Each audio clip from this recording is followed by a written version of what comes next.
Si on voit le classement des deux équipes, oui, parce que le premier et l'autre est pratiquement deuxième. On a déjà deux internationaux. Ils font partie des... Ouais, c'est ça, les deux meilleurs.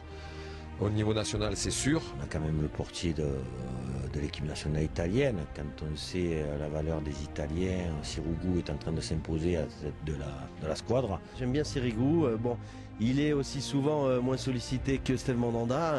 Il y a quand même plus d'occasions contre nous que pour nous. Sirigu, c'est pas un gardien que j'apprécie énormément. Dans les sorties aériennes, déjà, il est pas sûr du tout.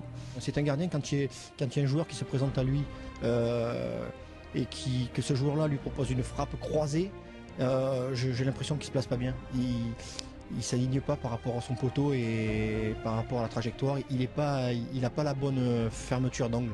Mais effectivement, Sirigu reste un grand gardien. On sait que nous, Steve, est aussi le gardien de l'équipe nationale, même si le titulaire est Lloris.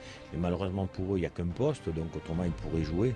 Moi j'ai annoncé il y a quelques temps, en parlant de Steve Mandanda, en disant que c'était effectivement pour moi celui qui est le plus régulier, qui fait les plus beaux arrêts, et je le mets effectivement en tête, puisque maintenant Hugo Lloris est parti à Tottenham. Pour moi c'est un très bon gardien. Après quelquefois c'est vrai qu'il y a une petite erreur, de petits passages où il y a peut-être de déconcentration, de facilité.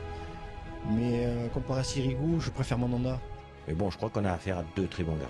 Dans le championnat français, incontestablement, ce sont les deux meilleurs avec des registres aussi différents.